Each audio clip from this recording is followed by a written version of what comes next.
Welcome to the 5 Yard IDP pod with me, Nath Davis. Evening, Bren. How's your fantasy week 3 been? Yeah, evening, mate. Yeah, bit of a mixed bag this weekend. Got a first win in our Ray Lewis League. Your man Eric Kendricks came up trumps for me with 28 points. Baller. On the downside, we've got Blake Martinez. So yeah, that's a bit of a bummer. Yeah.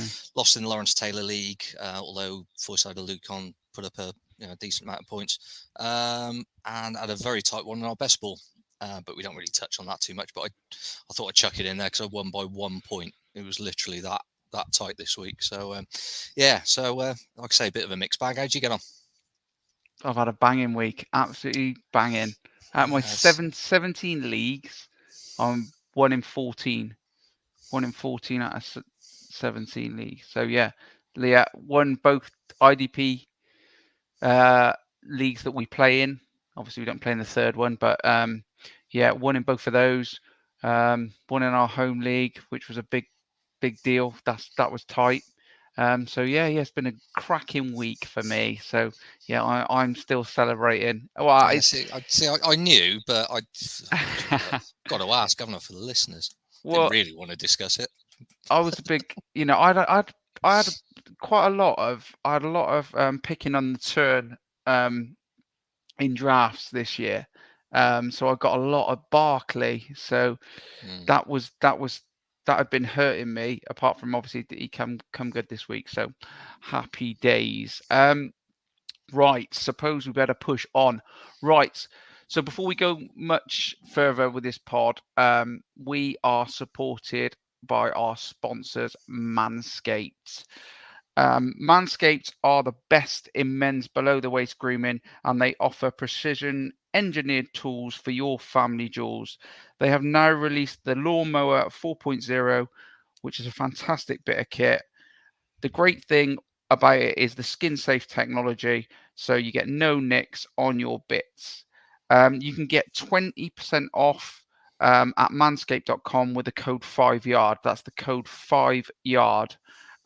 We'll put it across the bottom of the screen just so you can remember. If you haven't invested in one yet, you are missing out. It really is a game changer in that area.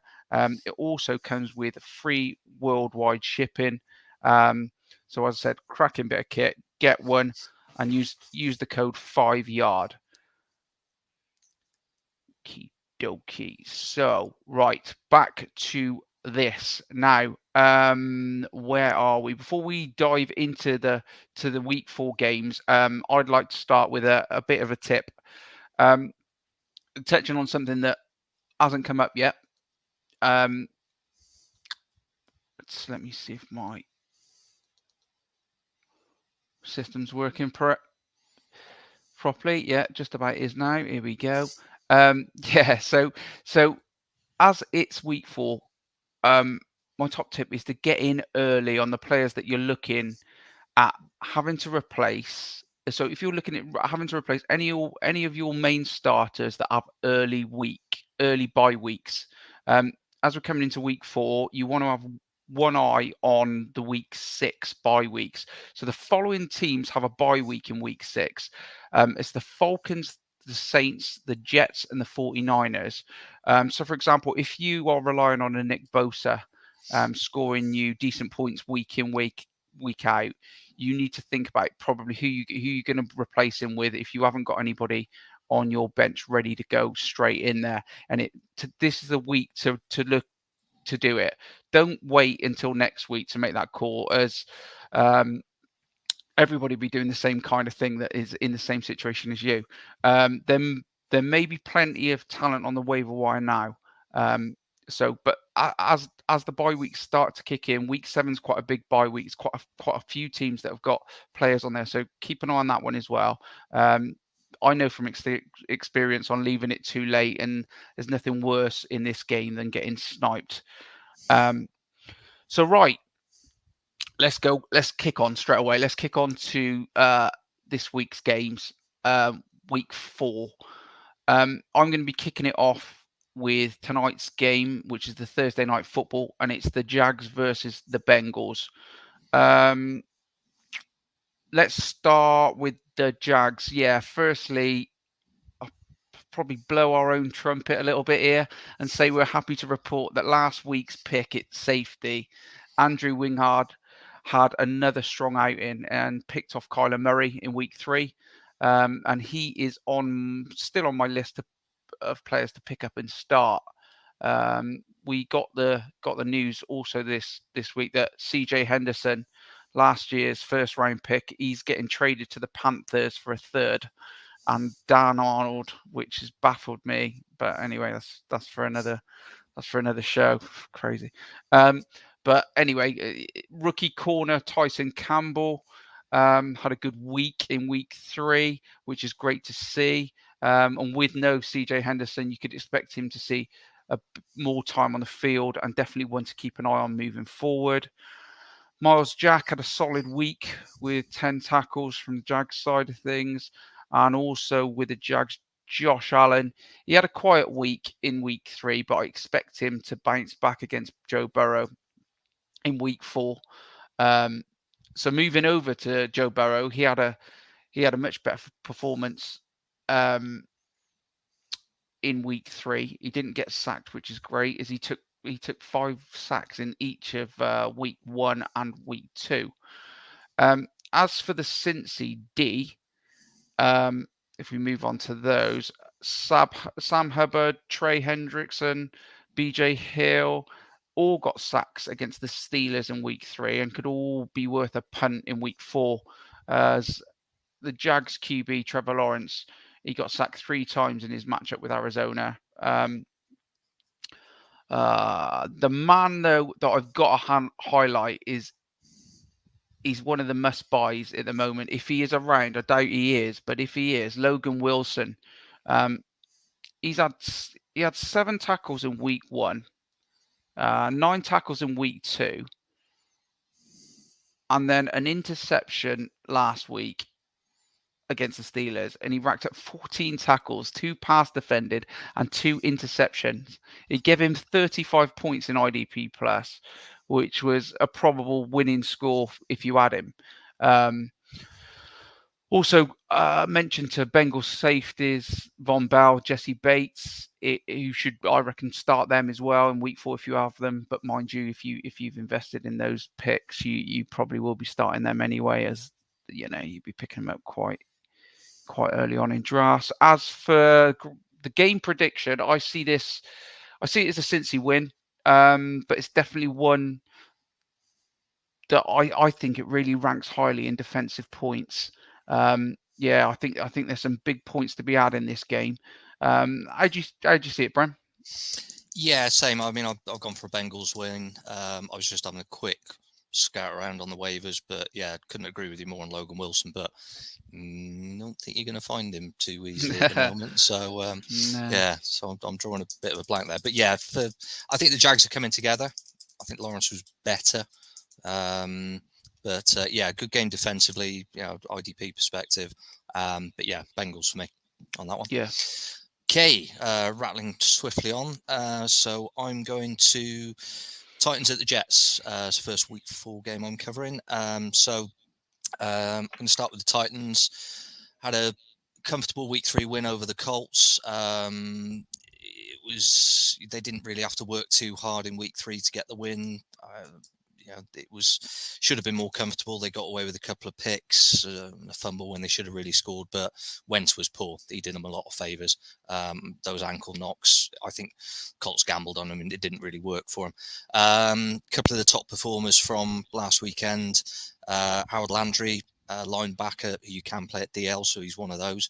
12 points, got to the QB 5 times. I think he might have a bit of fun against this Jets O-line this week. Rashaan Evans, linebacker again, 14 points. Busy boy, plenty of tackles. Again, I think the linebackers generally will be in play, as will the D-line. To be honest, I've got to be all in on the Titans for this one. I think the Jets I think that Wilson offense has got to be low on confidence at the moment. So as I've already touched on, top picks for me would be, valuing across the board, really, I think. But definitely, be looking at the likes of Harold Landry. He got after Wentz all game on Sunday, made him really uncomfortable. And I think he's going to relish going after Wilson in pretty much the same fashion. Quick one to watch on the waivers. Janoris Jenkins, DB's had a good start to the season. Racked up some good points week 1 against the Cards. Had a good performance against Seattle. Dropped off a little bit against the Colts, but I think he'll fancy himself, a bit more against this Jets passing game in the secondary. Moving on to the Jets, if we must, very quickly. 26-0 blowout against the Broncos in week 3. There is some value there. We'll have a quick chat about your new best mate, CJ Mosley, quickly. Do you see that one hit? Oof. Yeah, he's nasty. he's a solid boy, all right. But nothing spectacular. But he racked up 12 points. As I say, busy boy, plenty of tackles, putting himself about, always in the middle of things. Elsewhere, Quinnen Williams at DL. The tackle had a good game. 19 points, 1.5 sacks, 1 tackle for a loss, got to the QB a couple of other times. Marcus May going back into the secondary. Again, nothing spectacular, but had 12.5 points, 9 tackles off the back of a very good week 2 performance, racking up 25 points. The Jets D is better than I think the recent scoreline suggest. And like we said, again, not to blow our own trumpet, but we said it's one of those weird ones where the team's probably going to be pretty awful to average this season, but there's value there at DL, linebacker, and DB. Again, quick sniff around on the waiver options. Bryce Hall at corner, was looking decent. So he's had a good start to the season. But summary for me, Titans winning. Jets O-line is pretty bad. Wilson's still going to chuck a couple of picks somewhere. It's just a question of who gets them. Titans DL, linebackers all in play. I expect them to have a bit of a day in it in terms of IDP. Is there anything you want to chuck in quickly? Nope, exactly the same for me. Yeah, so I've got Titans for me. Start their pass rush, and obviously that often goes hand in hand with the secondary for me against Zach. Yep. So you covered that off, mate. Simple. Absolutely. It's easy when there's a rookie involved at the moment because they are definitely living up to the pick or sack hype at the moment. I mean, I get to talk about Matt Jones getting battered by the Saints in a minute. I'm looking forward to that. Yeah, well, I'm gonna mention another one now. So Lions versus Bears. Myles Garrett had a Fields day. Yeah, sorry about that. Sorry about that. That's awful. But he did. He had an absolute monster day. And poor old Justin Fields. I mean, he must be having nightmares seeing Myles Garrett in his sleep. Terrible. Scary thought. Yeah. He had an absolute nightmare, Justin Fields, in week 3. So the question would be, could the Lions do the same in week 4? Answer would be maybe. So Romeo Okwara, Charles Harris, they're the sack leaders from the Lions side of things, so they're probably worth a little cheeky start maybe. Alex Anzalone, the long-haired linebacker from the Lions, he's scoring pretty consistently, and he could also be worth a pickup. He had 17.50 points in IDP Plus in week 3, and that included a sack. So flipping it over to the Bears side, I'm not going to go too much more into any more of the Detroit players. That most of them are all they're sitting at the bottom of the pile score wise. There's a few in there, but they're lacking in any real consistency at this moment in time from week in, week out. So flipping it back over to the Bears. Khalil Mack had a strong performance in week 3, along with Robert Quinn. Their pass rush was in the game. Roquan Smith is having a monster season so far. He's got 29 tackles, a sack, a tackle for a loss, an interception, and an IDP touchdown. So he's in the mix for defensive player of the year territory at this moment. So well, we'll see how that pans out for him. Um, in the game though, nobody for me really massively stands out in this one. I'm not really, I'm not really sure, but I don't expect Justin Fields to have the same game as he did in week 3. It's at home. It's the Lions. It's just a bit different, and I just don't feel that he's going to.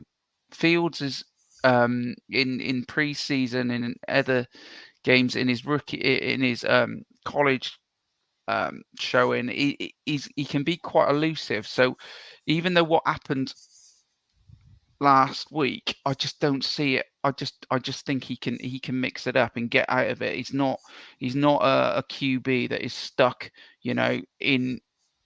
in that mold where he is stuck in the game. I think he will learn from what happened quite quickly and change his game plan. Um, Obviously, the top Bears players are a must start as usual because they're consistently racking up points.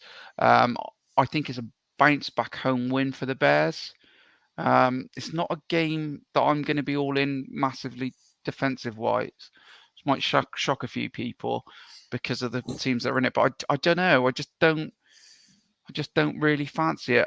If I had to go for a cheeky pick in this one, a cheeky pickup, it would be someone from the Detroit pass rush because of what we've just said, just in case the Bears O line does what it did last week and Fields doesn't, run away and does stand there and get sacked like he did last week. But I don't see it happening. However, Bears win for me.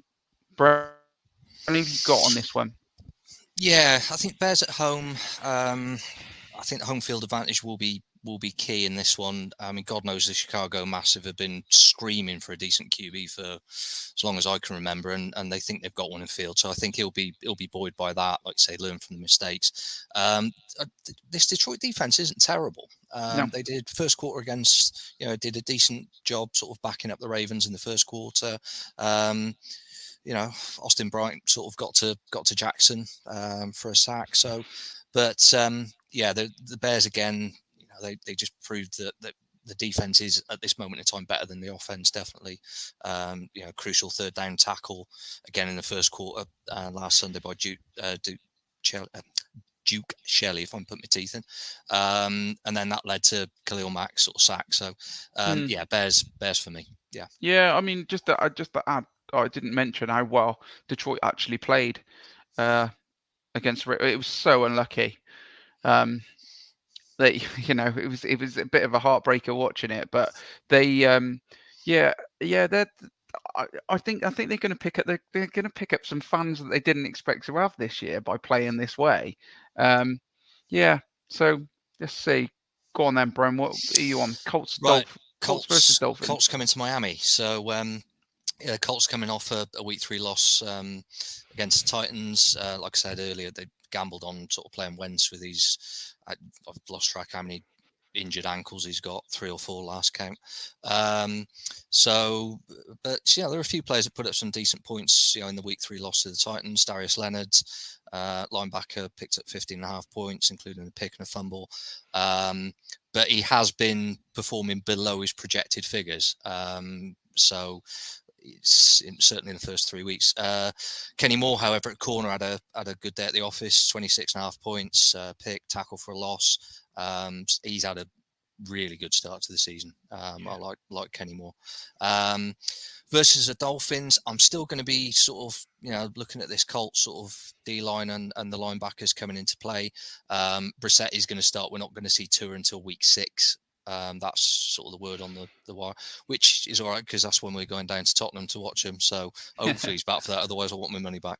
He played well, old Brissett, though, didn't he? Jacoby Brissett, yeah. Well, I've had to touch it because he's.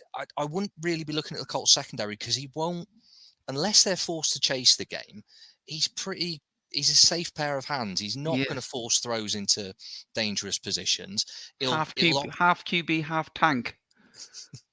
Yeah, So, but the O line is still suspect. That's why I've highlighted, the sort of the front seven at the Colts as being. I don't think they'll win the game. I think we bounce back. But on the waiver watch for the Colts, a couple of interesting ones. Bobby Okereke, linebacker, who had playing 21 well. points against the Seahawks. I found him on a couple of waivers. Sacked Wilson last weekend. Mohamed, the edge rusher. Again, he's more than doubled his projected points in the last 2 weeks. He's already racked up 1.5 sacks, so he's probably not for this week. But moving on to the Dolphins, tough overtime loss. But they were in the game. I said they'd bounce back well after that blowout against the Bills. I didn't think they'd win the game, but I wanted to see an improved performance. Tua being out still arguably an issue, but it was a tough away day trip to the Raiders. It was always going to be. On another day, they sneaked the win, but it's a shame they couldn't capitalise on that sort of early lead they ran out to. Top performers from the Raiders game: Christian Wilkins had a cracking game, 24 points, a sack, 2 tackles for a loss. Landon Roberts was at it again. Great pick for the touchdown return. Although to be fair, it was Carr chucked it straight at him. I don't know what he was looking at, but and to be fair to Carr, that was about the only time he dropped a bit of a bollock on that. I'd expect Miami's D-line to be sniffing around the QB now, whether it's Wentz hobbling around again or whether one of the backups comes in. But I think Miami will fancy themselves against this Colts offense. I think the linebackers and probably the secondary come into play because I think if Wentz is hobbling around, he's going to throw some questionable passes around the place. So yeah, I mean, I've got Miami sort of. I think the defense will have too much for the Colts at home as well. Yeah. So I think they bounce back to go sort of 2-2 this weekend. So anything I've missed? Nope, I don't think so. I've got exactly the same on the actual game outcome. I just feel that Dolphins would be just a little bit too strong defensively for the Colts. Hope so. Yeah. Don't fancy being 1-3. No Where you go next? Browns versus Vikings. Okie dokie. So as I mentioned when talking about the Bears, Myles Garrett put up massive numbers in week 3. However, I don't see him doing that against Kirk Cousins. Kirk's in form, and he had a cracking game the weekend. He's only been sacked once in each of his last 2 games, so it's going to be a tougher game for the edge rushers at the Browns. In week 3, Garrett had 4.5 sacks though, 7 tackles and 4 tackles for a loss, which gave anybody that had Garrett had an absolute stormer. So I didn't actually in any of mine, but luckily enough, I wasn't playing. I didn't play against anybody that did have him neither, which was great. I did. Did you?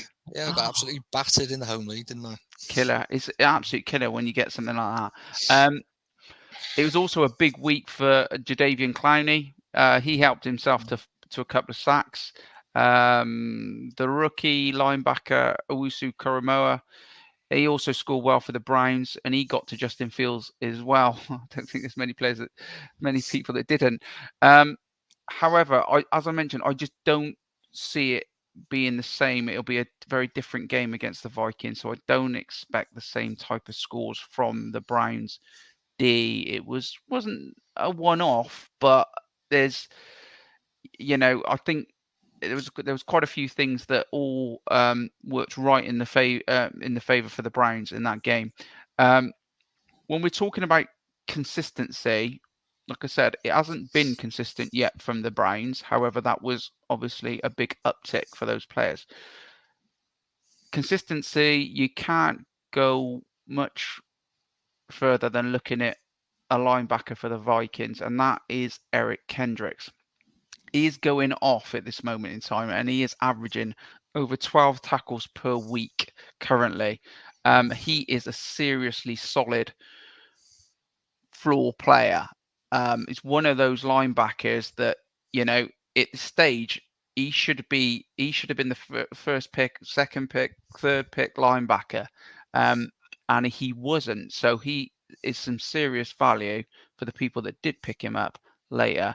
Alongside him, we highlighted last week. We highlighted Nick Vigil, who he put up another decent score and is playing quite well. You've obviously got to keep an eye on Anthony Barr if you do have Nick Vigil starting and you are starting to rely on him, because when Anthony Barr does come back, I expect Anthony Barr to definitely eat into the snaps that Nick Vigil plays. In the secondary, Harrison Smith, Brashard Breland are consistently scoring well. So they're good players to play at this moment in time. So going into the D line, Baker Mayfield, he got sacked 5 times in week 3, which I was a bit surprised. I had to sort of like look back at that just to double check. And yeah, the Bears, it was Khalil Mack that was really on it. But with Baker getting sacked that many times, it does mean that Daniil Hunter obviously is in play, like he is most weeks. But also Everson Griffin, who is back with the Vikings this season, he looks particularly good against the Seahawks and really fired up. So he could be in line for a sack or two. And you'll see later, I've got Everson Griffin as my cheeky pickup as because he's definitely going to be on waiver wires. And the matchup is it looks particularly good. There could be a sack there, and if you have got a gap to plug, you could do worse than at Everson Griffin. As for the actual matchup, it's a tight affair, this one. But Vikings coming off that performance against the Seahawks. I know the Browns it's 2 teams that are in form, but I've been really impressed by the Vikings so far. They could have been. We could have been 3-0. We could have been, when you look at those games and how tight they were. And I feel that they're going to win this one. But they're going to have to stop that the Browns run game. If they do, I think that is all I've got on them. So yeah, I'm going Vikings again for me. Go on then, Brent. What you got? Yeah, like you say, tough one to call, but I've learnt my lesson from the last pod, because I backed Seattle to do it last week, and they just got shut down. Funny team, Seattle, though, aren't they? Real funny. Yeah, tough to. Yeah, it's so yeah. I'm going for the Vikings. I mean, as we touched on, I mean, Eric Hendricks he was my top performer in one of our sort of IDP leagues. So yeah, I'd like you say, if they can start, we've seen Chubb, run a couple of teams to death already this season, sort of late on in the game. Hunt had a blinder, didn't he? Though. Hunt had a blinder. Yeah, it's not a bad.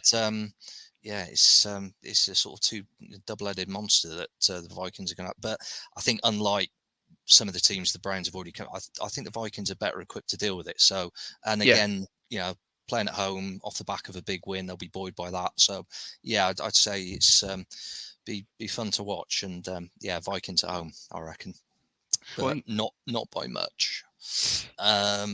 Right, where am I going? Oh, okay. We've got to make a weekly trip to Atlanta. Washington at the Falcons. Let's start with Washington, for God's sake. So this Washington defense isn't performing as well. We really liked it coming into the season, but it's not quite been at the races yet. And they really struggled. I mean, I thought that Bills blowout against our lot in week 2 was a little bit of a freak. I thought it was as much down to us being poor as it was, but no. And Washington just proved it last weekend. They really struggled to put pressure on Allen all game, pretty much. They just couldn't get near him. They seemed to be running in treacle, sort of. Every time he rolled out the pocket, there was no one near him. Chase Young hasn't been at the races yet this season. Montez Sweat, again, he had another another sort of quiet week 3. Top performers, one you've tipped numerous times. Cole Holcomb, linebacker, had a good game, 23 points. He was just a bit of a tackle machine this weekend. No sort of, but again, just flying around safe floor. doing what he. Yeah. Landon Collins in the secondary had a reasonable game, 14.5 points. The Washington defense is putting up, as Cole Holcomb's numbers highlight, they're putting good tackle numbers on the board week in, week out. Now, if they can just throw in a few big plays, that really affect the game, then I think they'll start to fire. And they're not going to have a better chance than they will this week against the Falcons team that's really, really struggling still. So despite the win, but then I'll touch on that in a minute. I would look at the likes of the obvious sort of candidates, Chase Young and Montez Sweat. I think they'll step up this week, backed up by Holcomb, who I expect to have another good game. Quick waiver watch, corner Kendall Fuller. I found on a few waiver wires. Another good week. Still, as I say, still in a lot of waivers. After he had a monster week 2, well over 20 points. So yeah, I'm sort of pretty much all in on the Washington defense for this one. Falcons week 3. Well, they've got a win on the board, but they managed to take advantage of the New York Giants doing Giants type things on offense again. Really bizarre. Oh god, a couple of top performers. Shout out for my man who I've got in our Lawrence Taylor League, foresight to Lucon, racked up 23.5 points. As I said at the start of the show, 14 tackles, 1 for a loss, got to Daniel Jones on at least a couple of occasions. Deion Jones, linebacker, racked up 21 points, 13 tackles, 1 for a loss. I like the linebackers. It's about the only thing I do like about this Falcons defense, but I am trying to be positive. Couple of big waiver wire shout. Well, one in particular, I found Grady Jarrett. So I don't think he'd be, sort of, if you're looking for something in the D line, he had a good performance, 17 points, including a sack, 2 hits on Jones to boot. So yeah, there's if I'm going anywhere for the Falcons, it's at linebacker, and it'll be the obvious sort of candidates. Yeah. But I think I know it's at Atlanta. Yes, I know they've picked up the first W, but I think there is value on both sides of this, primarily in Washington. I've got Washington, picking up the road win. I think they'll fancy their chances against this Falcons O-line that just, it just seems to fall apart at short notice. But I think the linebackers I've highlighted at the Falcons will pick up sort of consistent numbers again this week. So yeah. Any thoughts? Yeah, I've got Washington to win it, but this is the one that I would whack a couple of quid on Falcons. I don't know why. I just think there's something not quite right in Washington. Obviously got the quarterback issue. Well, not quarterback issue. I mean, Heineke again. It still looks good, but it's just, I don't know. I just feel that they don't seem quite. I don't know what it is. It's like they're missing leaders a little bit in Washington. They seem to be, just not feeling secure. You know what I mean? When it's like, they do something good, and then they won't secure it. They're like give up a play. The next play they'll give up something stupid, or they'll just or they'll let the opposition score too easily, and it just doesn't feel quite right for me with the Washington. I know the Falcons are in, they're not in a great state, but yeah, I still think Washington are going to be a bit too strong for them. But there we go. Right, off the back of the Washington game, we're now going to Texans versus Bills. I've got wow. There was a lot of conversations around Josh. I was one of the people as well saying Josh Allen hasn't really racked up the numbers that we had expected, and blah blah blah blah blah, and then bang, yeah, there they are. There's the numbers again. He was absolutely electric. They all actually, the Bills were throughout. They're on fire both sides of the ball. And the Texans, they're in for an absolute whipping, I reckon, here. Um, I'm not interested in any of the Texans' defensive players in week 4. I just looked at the players that I've listed here.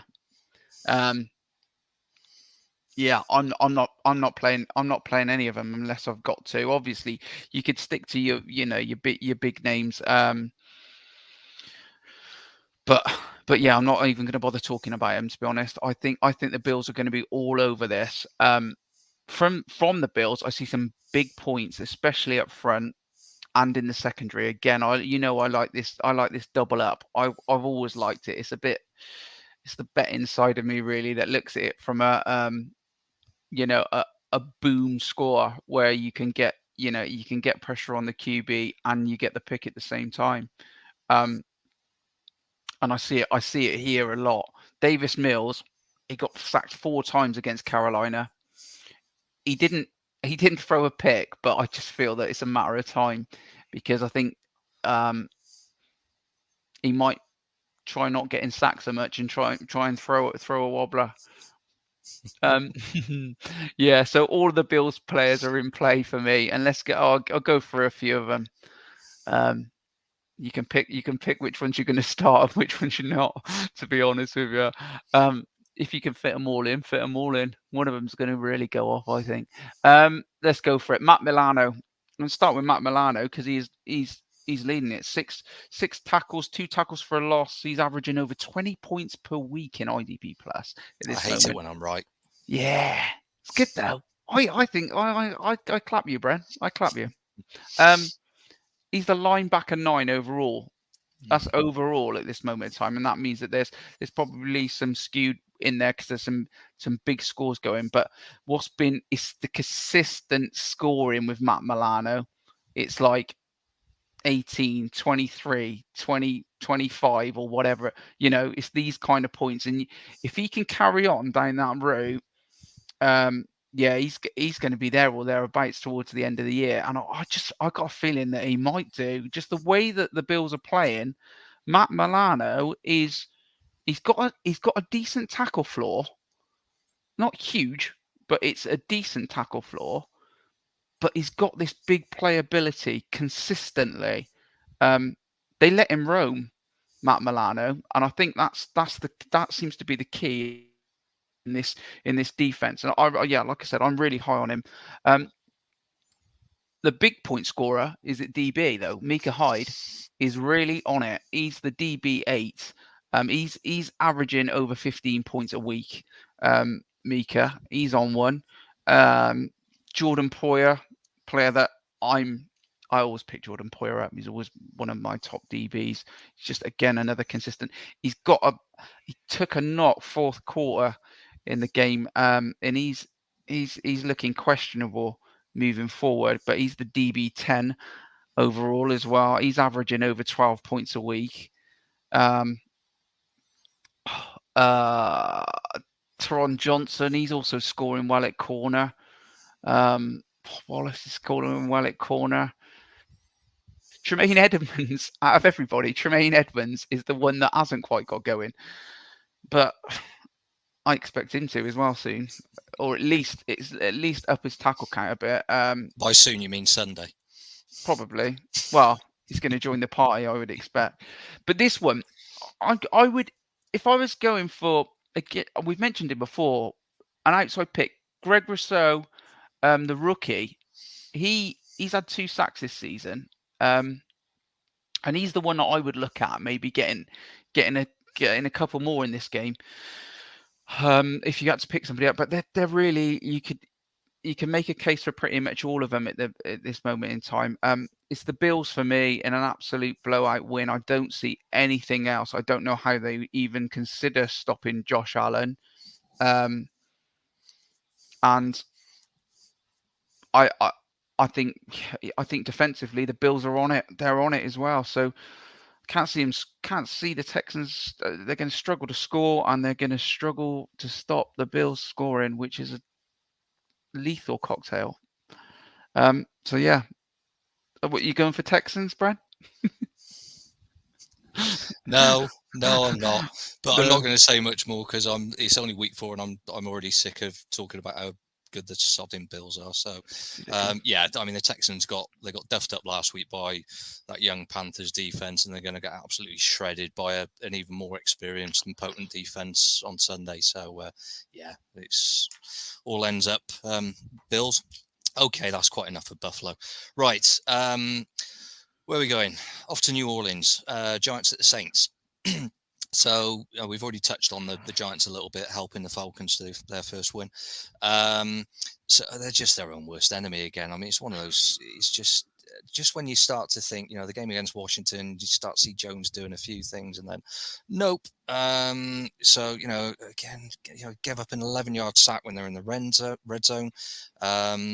You know, muffing the snap again. He's just, I mean, and the good news just keeps on coming for the Giants at the moment. I mean, you've got Sterling Shepherds, Darius Slayton, both limping out, and then you got the big one, which is Blake Martinez with a torn ACL, which has really done me some favors in one of our IDP leagues. So, anything to salvage from last week? Leonard Williams, edge, racked up 16.5 points. He did get a sack, tackle for loss. They've just signed him to a contract extension as well, sort of 63 million. So whether that'll improve anything, I doubt it.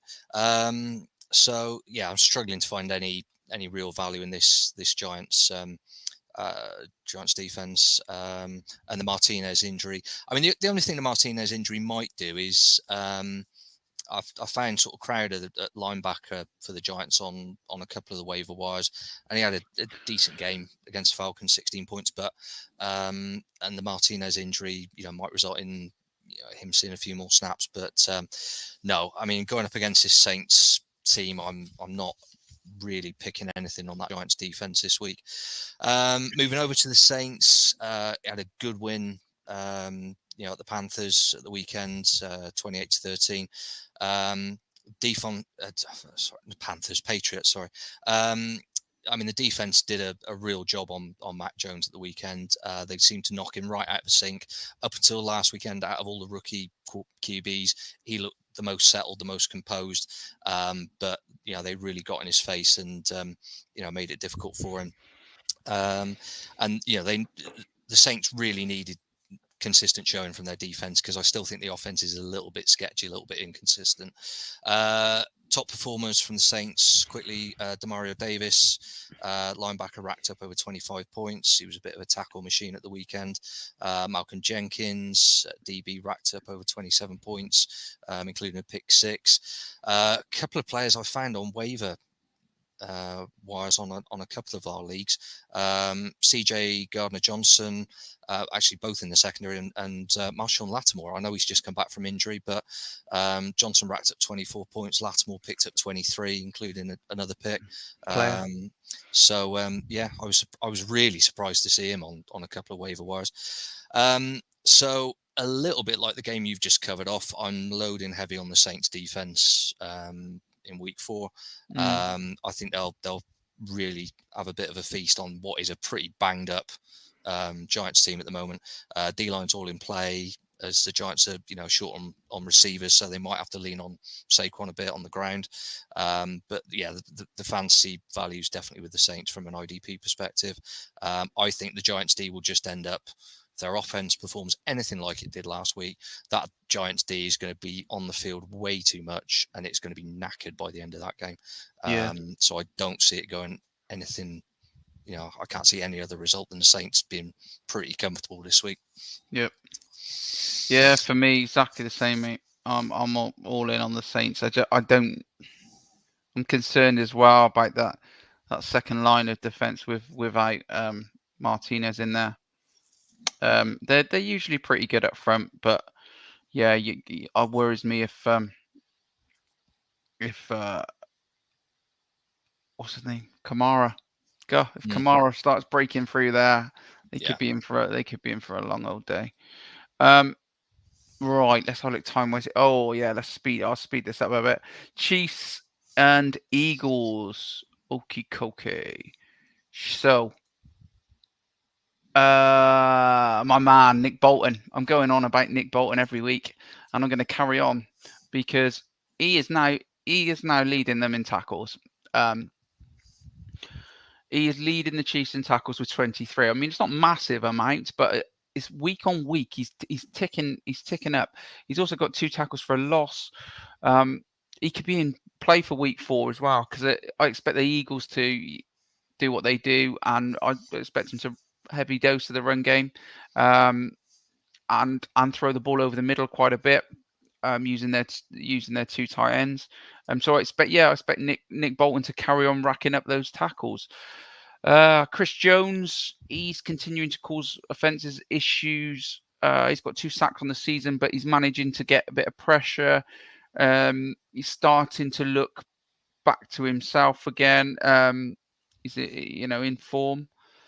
Who else have we got? Let's have a look. Secondary wise, Daniel Sorensen. Fucking hell. Sorry, I'm just not a fan of his. I'm really not a fan of him. I find him a pain, and they're just not particularly a good player. He gives up stupid penalties and does the wrong thing at the wrong time. If it wasn't for Patrick Mahomes, a lot of the time bailing him out, he yeah. Anyway, but on the IDP front, he's actually scoring quite well. He's got 21 combined tackles. He's got 1 sack, 2 tackles for a loss, and 1 pass defended so far. So even though he's a pain, put him in if you need some scoring DB wise. Where are we going to go? So again, I don't like teams that play against the Chiefs too much because they spray the ball around a bit. But for the Eagles, Singleton and Wilson, linebackers, they're going to be in play. Travis Kelce over the middle. Hilaire will run quite a bit, I expect. So expect Singleton, Wilson to put up decent numbers. Like normal, they're scoring quite consistently. Not massive, but they are scoring decent floor numbers. Anthony Harris is a start at safety for me, for those big booming balls over the top. If you're looking for a sack, obviously the man at the Eagles is Hargrave. The moment for pressures in sacks, there might be 1 or 2 against Mahomes. Speed it up. Nothing much more else I'm going to say.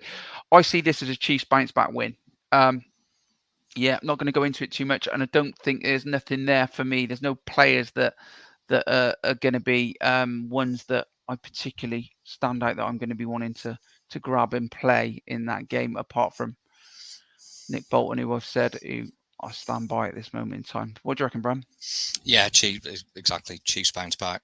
That divisional loss at the weekend would have stung. Yeah, definitely Chiefs, even on the road against a okay sort of Philly team at the moment. Yeah, but I mean, I've been really not impressed by the Chiefs again. I don't know whether I don't know what they're. I expected them to be angry and bitter, and from the Super Bowl last, and it just, I don't know. It's just a bit disjointed, and it's not quite right. You saw Patrick Mahomes giving them all a pep talk halfway through, and early on in the game as well at the weekend, and it was it's interesting to see it. You got them, the Ravens. They're all sort of struggling. Some of these top sides, so the bit apart from the Bills, who seem to be kicking in. No more Bills Sorry, talk. sorry, That's it. no more Forget Bills. it. Done. No Bill. No. Right. Go on. Okay. Panthers, Cowboys. Panthers at the Cowboys. Comfortable win against the Texans to go 3-0. The Panthers topping off the NFC South. I expect this Texas-based team, because obviously they're staying in Texas after the road game against Houston, to throw. I expect the Cowboys to throw a bit more at this young defense, but I expect them to step up and produce again. To be honest, Brian Burns is in play. As a DL, will try and stop that dual threat that seems to be developing now on the ground at the Cowboys. Zeke and Tony Pollard run game. So Burns had a decent game against the Texans, 17 points, including the sack. Hassan Reddick is a must for me at the moment, given that he's an LB number 8 at the moment, but he can play at DL. Mr. Consistency, 18 points week 1, 17 week 2, 17 week 3. Play him. Nice. Shaq Thompson, again at linebacker, I think will be involved. Had a reasonable week.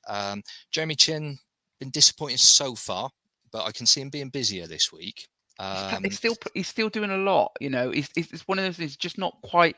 It's not Yeah, quite happening for him. I just expect it soon. Though there's been a lot of talk. I've been following a lot of people that have got a lot of good things to say about Jeremy Chin. So, yeah. So I I still don't rate know. him I for mean, him. he's again, it's one of those. The cream always rises to the top. But Yeah. yeah, he's been busy. But from an IDP, I'd just like to see a little bit more, a few more points on the board. But I do expect him to be a bit busier because the secondary is a little banged up. Actually, that would be my only sort of concern with this Panthers defense in week 4. Noticeably, or notably rather, again in one of I've got him in a couple of leagues. Rookie JC Horn.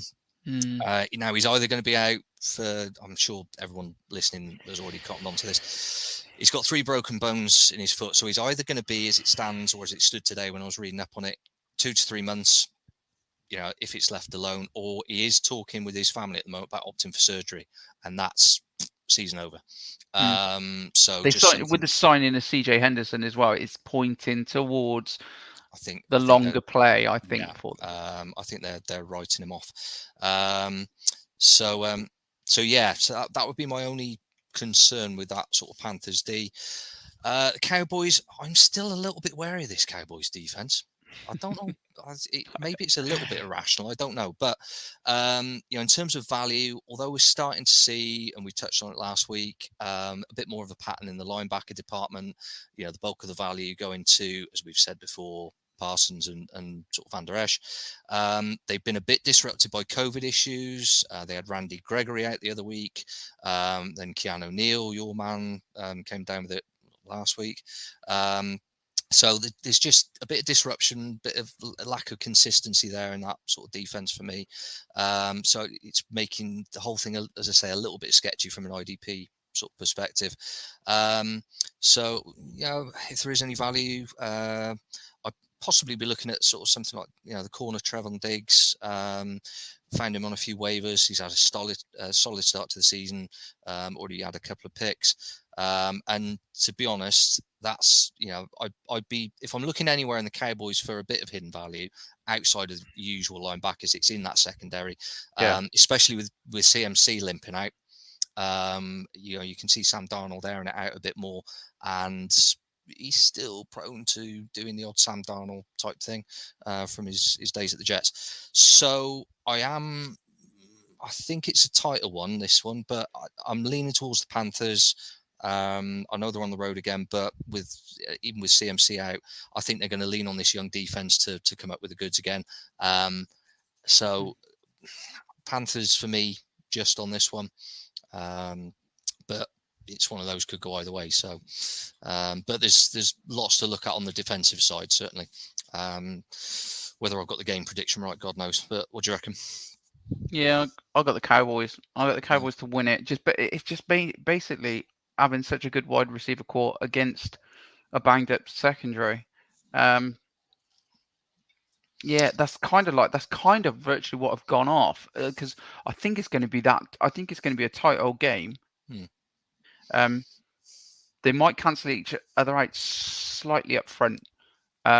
But yeah, it's going to be a good game. Great, potentially a game of the week for me on that one. I just like this Panthers team. I really enjoy watching them at the moment. So it's a shame. It's a shame. Heart overhead this week in the prediction. I think it is such a shame, the JC Horn thing, because I think they were.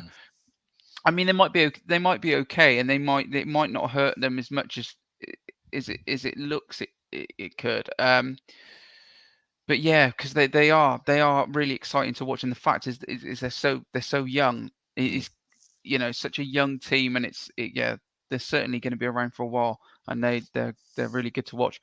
Okie dokie, right, 9 p.m. games. Seahawks versus the 49ers. Mr. Wagner, got to talk about him. Bobby Wagner's 44 tackles over the 3 games so far. He's all right, isn't he? Yeah, bang average.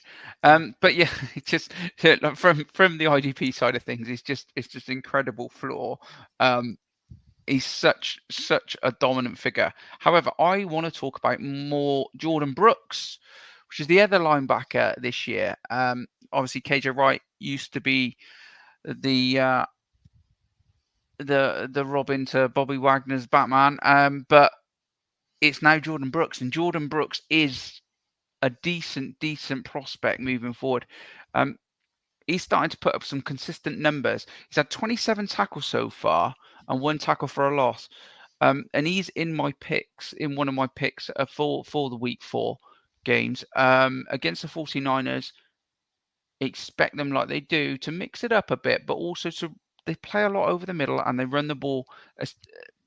After the game against the Packers, I expect them to try and nail it down a bit more, the 49ers. I thought they'd done a few silly things against the Packers, and I think they're going to lock it down a bit more and try and play a little bit more conservatively against the Seahawks. And I think that'll lend itself to Bobby Wagner doing pretty well, but also Jordan Brooks to be able to score quite well. Other players are scoring consistently now in the secondary from the Seahawks. Jamal Adams is starting to find some consistency. His tackle floor is good, as you'd expect. Quandre Diggs is one that at safety, somebody who is definitely worth a pickup. He's been scoring reasonably well every week, so yeah, sort of that sort of somebody to pick up. The 49ers, it's been quite quiet really on the scoring front from their side of things. Apart from the obvious, Nick Bosa, Fred Warner, they're consistent, but there's nobody else really that is jumping out at this time. There's definitely more value to have in other sides defensively at this moment in time. So I'm just going to flip it straight over to the game. It's a must-win game for the Seahawks, and I don't fancy them in this. I just don't. I think the 49ers will win it. What do you reckon, Bren? Yeah, I think, as you say, I mean, I think Pete Carroll would be desperate not to go 1-3 in the division, because the rest of them could be out of sight, by mid-October if they're not careful. But I think that desperation might actually play into the Niners' hands. Agree. Like you say, I expect them to iron out a few of those creases that we saw last week, and he's at the Niners as well, so. Yeah, just expect Shanahan to grab him and just go, look, stick to what you do. Stick to what you do best. Yeah, and I think that the Seahawks, I think Shanahan will be looking at that going, look, if we can get out to a lead, the Seahawks are just going to become a bit desperate, and then... So erratic. Yeah. So, I've got the Niners. Okay, cracking on. So, another fun game, Cardinals at the Rams. So... Yes, the Cardinals had a week 3 win at the Jags. 31-19, I think, was a bit flattering. Just slightly. So, well, it was an ugly win, wasn't it? Let's be honest, it was not a pretty offensive performance. But and they did need a late rally from Kyler Murray, and to be fair to the kid, he stepped up. But they still put up some notable sort of IDP numbers, to be fair. Thanks in part to, although Lawrence was better, there was still a couple of mistakes. That flicker pass that landed in Byron Murphy's lap. So Jordan Hicks at linebacker had went over 30 points, had a great weekend, sacking a couple of forced fumbles. As I've touched on, Byron Murphy at the corner, close to 30 points, including 2 picks, 1 for that touchdown. So. Yeah, and I found both of them on a couple of the waivers, actually, but I just don't fancy this defense against the Rams. I'm sorry. I've touched on a little bit of value there, but that's purely based on the fact that they were playing the Jags last week. I would keep, the only thing I would say is I'd keep an eye on the Rams running back situation. If Darrell Henderson, and I think he will be back this weekend, but keep an eye on it, is still out, then they are going to have to air it out a little bit more, I suspect.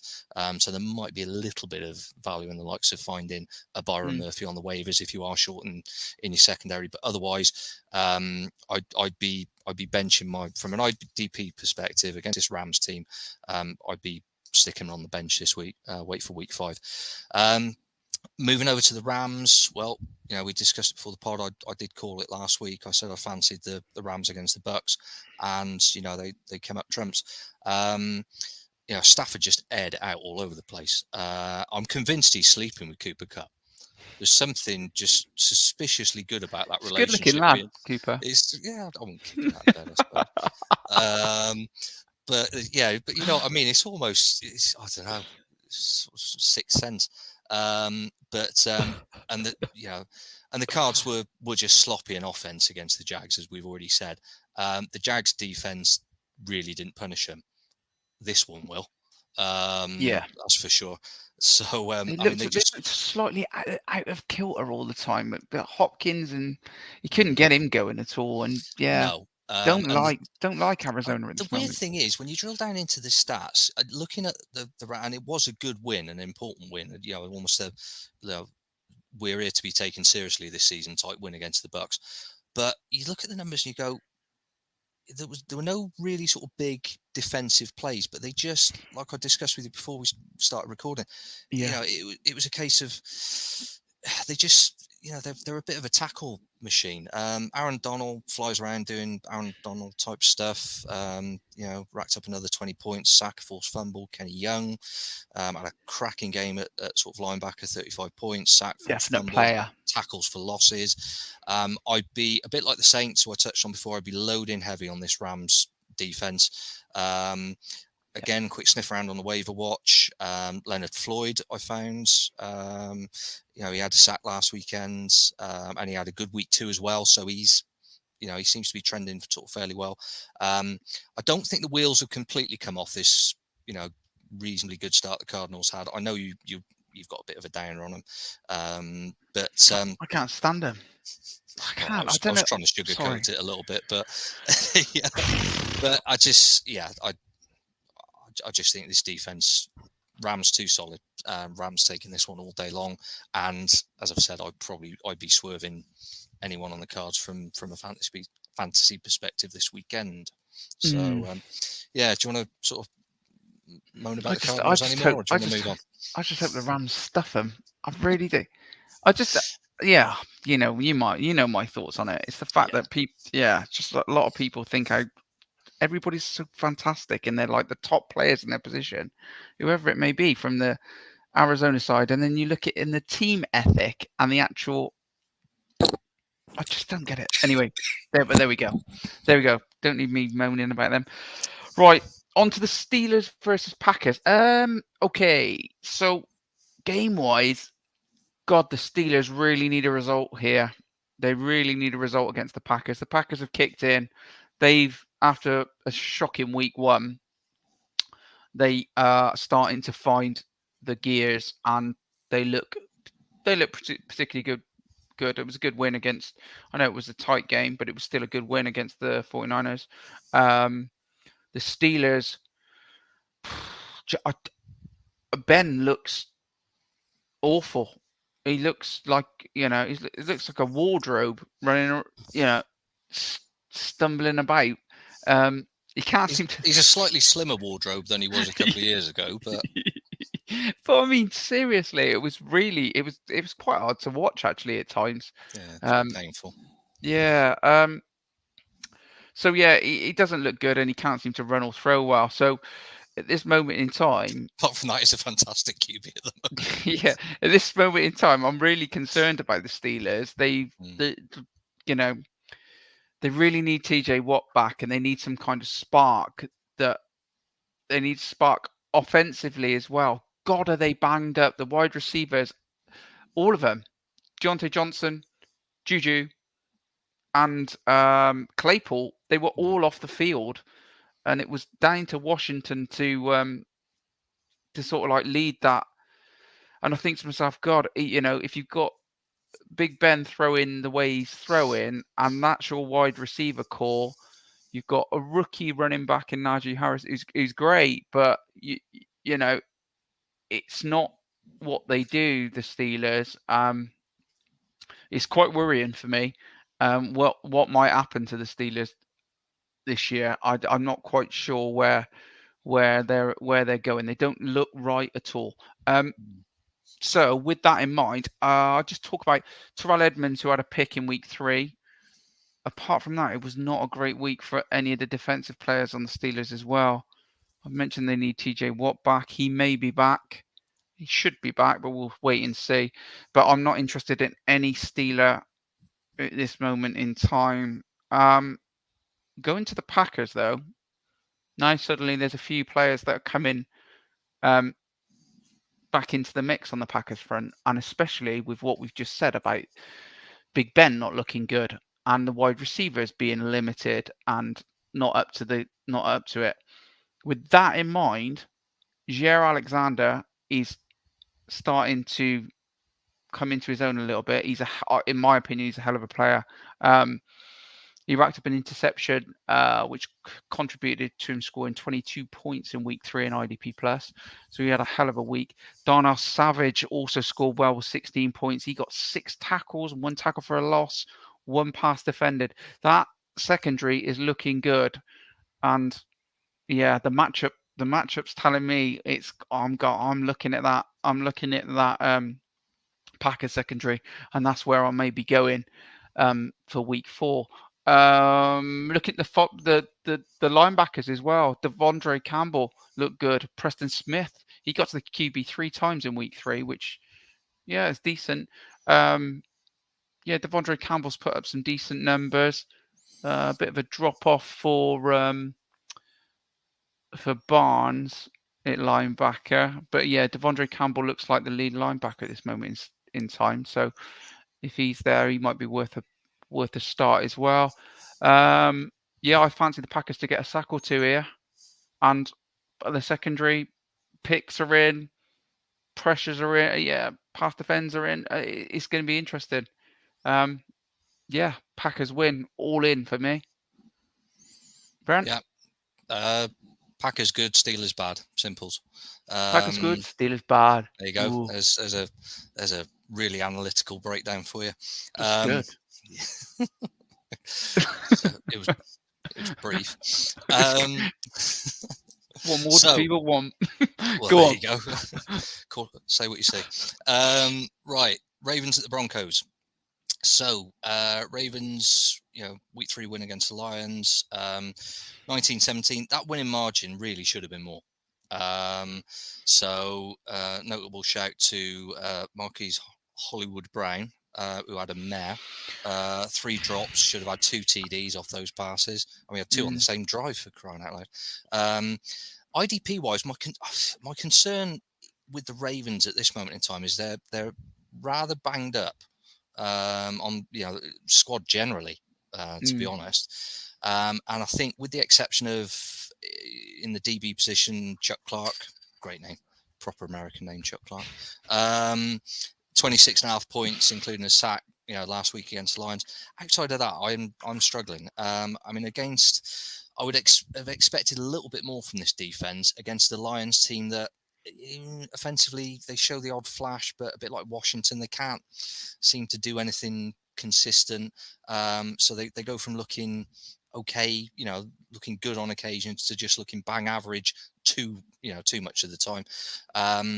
But the numbers just don't seem to be there at the moment from this Ravens defense. And if they can't do it against I don't want to be too harsh on the Lions, but a reasonably sort of, bang average Detroit side, I really don't fancy them flicking the switch and doing it in Denver on Sunday, to be honest, against this Broncos team. So I'm probably sort of swerving anything on the Ravens, away at the Broncos. I think very quickly, I know it's not in any way relevant to IDP.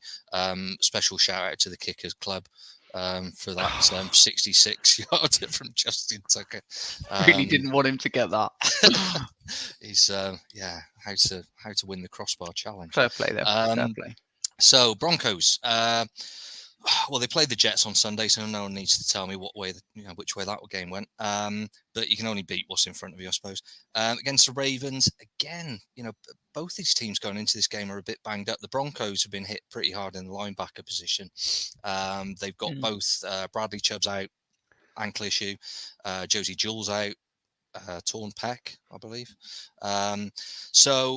But I definitely fancy the Broncos at home. So the value for me, I think if you've got him, Von Miller's a must this week. Another solid performance against the Jets. But didn't get top point scorer though. That's what I predicted. No, because I think Yeah, Nightmare. he should have gone the other way. Because a bigger shout for AJ Johnson, who racked up over 30 points, um, Yeah, including a Von couple of Von done the sacks. work. See. Well, this is it. So I think keep telling yourself that. No, joking aside, I think you're right. I think that's those sort of numbers from Johnson for me is a little bit of a flash in the pan because it was against the Jets for a kickoff. I don't see him putting up those sort of numbers against the Ravens. And for me, Von Miller is the more consistent pick of the two. You know, as looking at it from a season perspective, dynasty perspective, whatever, however you want to do it. Career. DBs, I think DBs are worth a look as well. Justin Simmons, Patrick Surtain. With the Ravens, ground game they're still short on numbers. Lamar can't do it all, so he's going to have to wear it out. I think Lamar is going to chuck it around a fair bit this weekend and just hope to God that Marquise Brown doesn't have, just be a little bit more Hollywood this week than he was last week. But yeah, in summary, all the values on the Broncos. I'm struggling to justify anything on the Ravens D for this weekend. Yeah. Yeah, I'm with you. I love the Broncos. I absolutely do at this moment in time. I think that they defensively they got so much going on. Justin Simmons, you mentioned, and Patrick Surtain is a player, and I hope he gets a pick or two on Sunday late game, innit? Yeah. Yes. No, I'm on the late game. I'm on the late Sunday game, which is the Bucks versus Patriots. Okay. So we talked about the rookies earlier. Another rookie QB is in this one. Against the Bucks. Bounce back. Could we have a bounce back performance? We could do. All Bucks defensive players to start for me.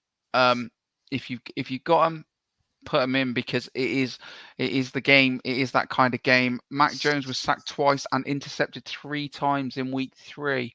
So, I expect the same kind of pressure that the Saints put on him to come from the Bucks. The Bucks stats. Let's have a look at some of these. So Levante David is the man leading the linebacker scoring, which is a bit of a shock to a few. However, he's been scoring well for a few years now. He's got 25 tackles. Devin White has got 23 tackles. But I thought that Devin White looked really quite good against the Rams. Just generally his persona, he seemed to really get stuck in that game. Winfield Jr. is also scoring well, secondary wise, and there's not many players from the Buck side of things that you can really sort of look over. If you've got them, you kind of got to start them at the moment, and especially in this kind of matchup, because it could happen. Let's have a quick look. The Bucks have been quiet so far on the sack front, which is surprising. When I looked through the stats, didn't realise they've only put up 3 sacks so far. However, I predict that might change against Mac Jones. I just think that they're coming. So yeah, start them. Over to the Pats. Again, I'm going to carry on talking about sacks here. So Brady's been sacked 3 times in each of the last 2 games. And the Pats D-line are definitely in play because the Pats have had 9 sacks so far. So it is a decent pass rush from the Pats. And even though the protection's particularly good for Brady, still getting to him now and again. So I'd look at Matt Judon. Matt Judon is really starting to look good for the Pats. He's my pick of the week for a start. He looked he looked really good against the Saints. Jawan Bentley is making a bit of a name for himself at linebacker. He's having an uptick on tackles week on week. Check if he's on the waiver wire and snap him up. I think Bentley's going to be the guy long term there. I think he's got the green dot going forward. I think he's the man. But maybe I'm wrong. But because you can't really trust them. The Patriots. Anyway, in the secondary, points wise, there's not much split. Duggar, Phillips, McCourty. Obviously, Phillips. I don't like to use the word hybrid. God, it's not. It's just a DB that can do lots of different things. And Phillips is one of those that flips between the linebacker, pass rusher, does a bit of everything. So he'd be the probably pick out of this. Mind you, Carl Duggar, yeah, he's playing well. So yeah, those two are in the game for a start. Like I said, Matt Judon. The call on the game, I think it's going to be a tougher game than people kind of think on this one. But I think the Bucks will have it. It's going to be a tough one, but I think they will have it. What do you reckon, Bren? Yeah, actually, for the listeners' interest, I've just found both Duggar and Bentley on the waivers in a couple of leagues. That's purely for everyone else. There's no way I'll be drafting any, picking up any Pats players off the waiver. So I was going to say I've got my pride still. Yeah, it's I think tighter one to call than I would have sort of said it sort of going into week one. Sunday night football. Yeah, I just think a bit like the Chiefs. I think that defeat to the Rams will sting. I think the Bucks bounce back, and I think it was the first time in about 9 games that Brady hadn't gone over 30 points as well. So we'll be looking to interesting start of the week. Nice. So yeah, I thought I'd Bucks for me. Yeah. Okay.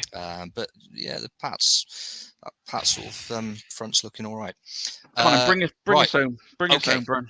Finishing off, Raiders at the Chargers.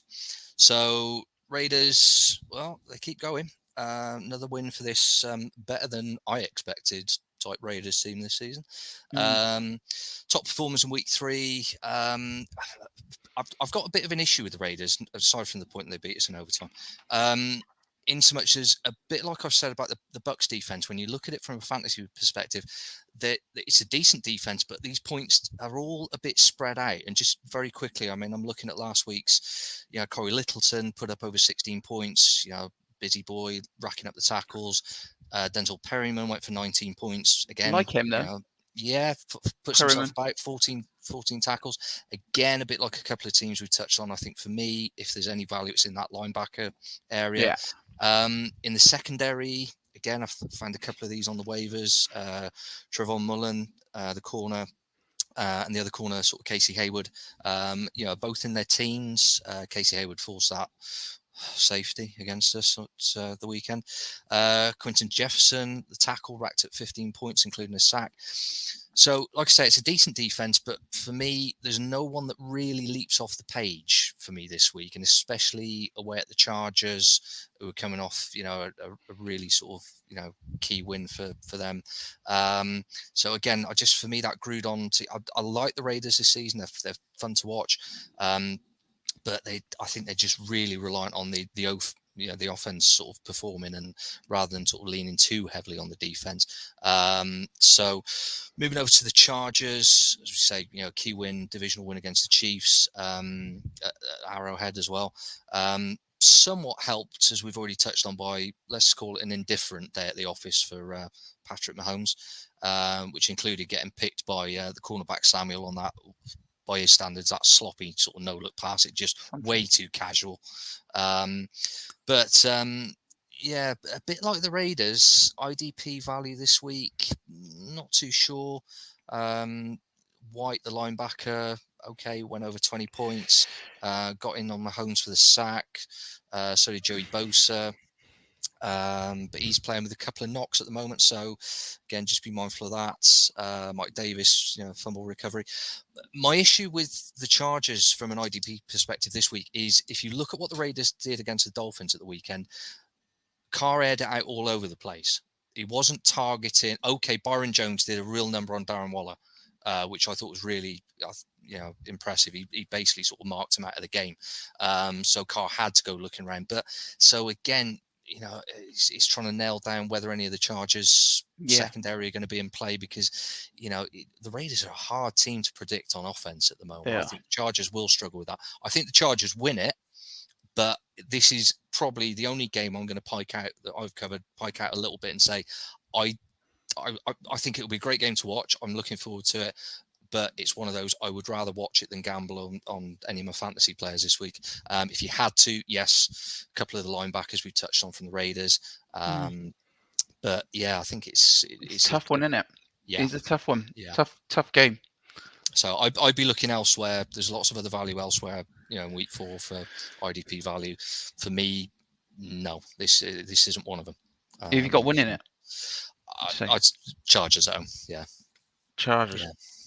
Yeah, maybe just a bit too much. I don't know. Mine Raiders, decent. They've been decent so far. So okay, so we're sorted really? So that is week 4, mate. Yeah. So just to conclude, my picks for week 4 are: I've got Micah Hyde, DB Bills. I've got Logan Wilson, linebacker Cincy. Jordan Brooks, linebacker Seahawks. Jair Alexander at DB. Cheeky waiver. He's definitely going to be on there. If you're just going for a sack, Everson Griffin, DL Vikings. Bren's banker of the week. I haven't got any music to play, but no, we still haven't got round to the jingle. I got it wrong last week with Nick Bosa. He didn't go for 20 points. In fact, he barely made half of that, so I do apologise. But I'm going to chance my arm a little bit and say against the Falcons, Chase Young steps up and has a good day at the office.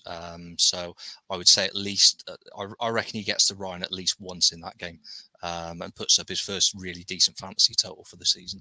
So there you go. Chase Young for me. Cool. Yeah, don't forget, like what I said at the start as well, about having one eye on that week 6 bye week. So if you have got players that are going to be missing, you should be having a little gander at what's on the waiver wire right now. We will be back next Thursday night to get you ready IDP-wise for week number 5. I'm off to moan about the Cardinals a bit more and check. I'm off to not think or talk about the Bills. So brilliant. Right, thanks for tuning in, guys. And remember, keep rushing.